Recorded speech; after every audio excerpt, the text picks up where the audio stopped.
Hello everyone, would you like to hear about Mario and Luigi Dream Team? Okay, so I've been gone. Here's the news. I finally beat Kingdom Hearts 1. So yeah guys, that's what I did with my month of being gone. What? A month? And besides my poor scheduling and procrastination, how much do you really know about Kingdom Hearts 1?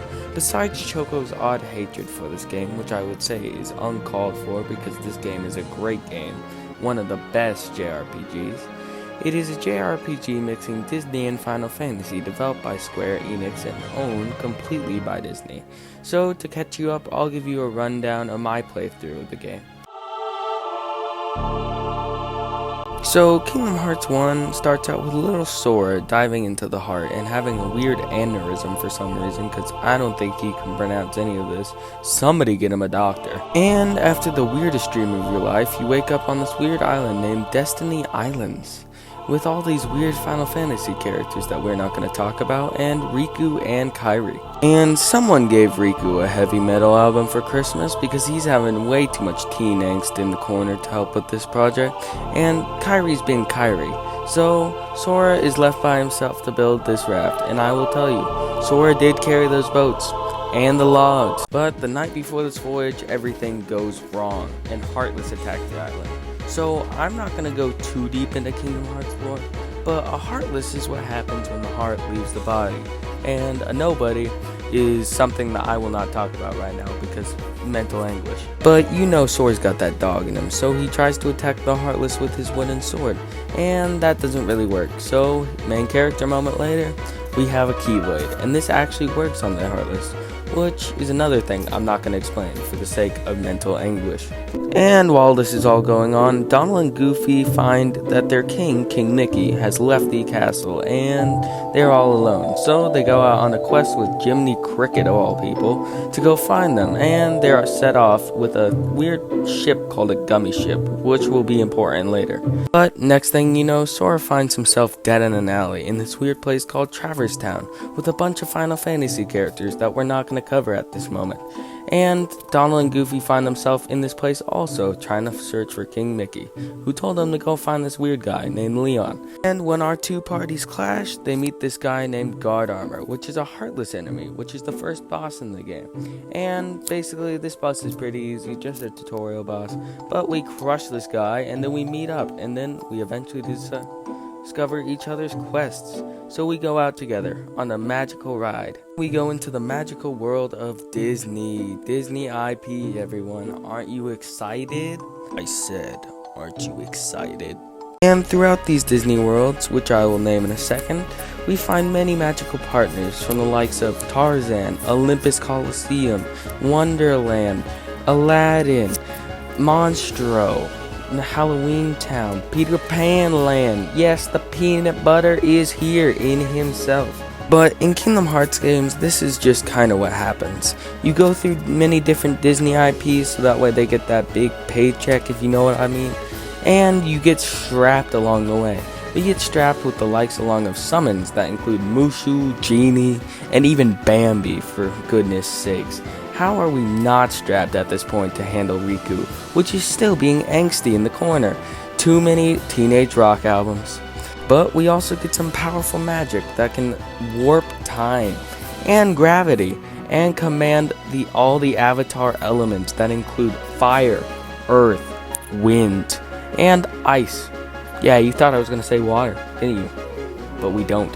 But I have to admit, I do like the inclusion of all these worlds, especially all the ones that are from my favorite Disney movies, which do include Tarzan, Aladdin, Monstro, even though Pinocchio scared me as a kid, same thing with Alice in Wonderland. So after going through all my trauma, we land on this world named Hollow Bastion. And in the beginning part of Hollow Bastion, you can just feel that this world is original and not from a Disney IP.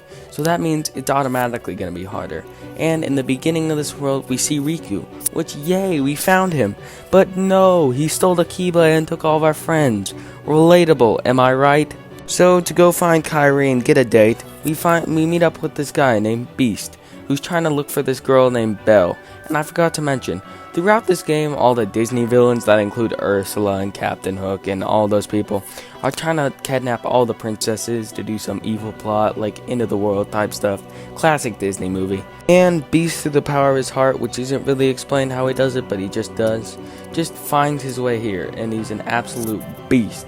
So, using that beast power, we clear the lower levels of this dungeon pretty easily. And after completing all this unnecessary build-up, we find Donald and Goofy. And Goofy's like, Donald, maybe we shouldn't ditch our friends. And the Keyblade's also like, yeah, this kid's listening to too much rock albums. His heart isn't worthy. Come back to me. So we beat Riku's butt in a 1v1, and he retreats to his little castle. And Hollow Bastion is finally ours. So after going up through this maze, we eventually meet Maleficent and beat her twice, which is a really hard fight for no reason. And we eventually meet up with Riku, who's by this keyhole. And I forgot to mention, so the Keyblade is literally a key. And so basically, it's 100% a key. It unlocks literally anything like hearts, doors, or whatever. And so we're trying to stop that key from doing it, and so the heart whistle will go away. It's like a mouse infestation. And we find Riku getting all juiced up with this guy named Riku Ansem. And Ansem is a pretty bad dude who tried to seek knowledge, but then kind of corrupt him, so it's kind of cool. And we beat one of the hardest fights in the game, again, and seal the keyhole with this really hard enemy, which becomes a base enemy later on in the game, and seal Hollow Bastion's keyhole. And we eventually leave that world and go to the end of the world, which is a pretty hard boss rush with a lot of enemies, which is also pretty scary seeing that this is an RPG. So, like any classic RPG, I ran away, and I went leveling through cheap EXP means, which in this game requires Heartless, that are these mushroom Heartless that you can juggle really long and gives you a lot of XP. And after getting roided up with the XP, we come back and beat Ansem's butt, also with the help of Riku and all of our friends, even though it was really hard and it took me a long time. And we eventually seal this thing called Kingdom Hearts, which is a physical door for some reason. It's filled with light, as Sora would say. And we find Mickey Mouse and Riku on the other side, which is required for them to be on the other side, so that way we can seal it. Some Scooby-Doo movie type stuff. And after we seal Kingdom Hearts, everybody goes back to the worlds from which they came. And that includes Kairi going back to Destiny Islands. But we're the only one that's not included. So we're still stuck in Disney Worlds as we go off to find King, Mickey, and Riku, and maybe find Kairi again one day. So, what would I rate this game? I would personally like to say that Kingdom Hearts is peak, and you should play it. And yes, that goes for you, Choco. And if you don't play it, you should be ashamed of yourself. So, what would I rate this game? Drumroll, please. I would rate this game a 9.5 out of 10. And I would rate this game off of its great vibe and its ability to make such an absurd concept work like Disney and Final Fantasy. And I have no doubt that I will play through its sequels and review them, not only for YouTube, but just for my love of this series. So if you want to see that, I'll be posting it right on here. And I would like to say, the 30 days of doing shorts did really well, and I'd like to thank you for all the love that got. It was really amazing. So if you'd like to see me do more, but I probably won't do that again because it did take a lot of mental stress, please consider subscribing. And remember to have a great day. And in the words of Sora, keep your heart light.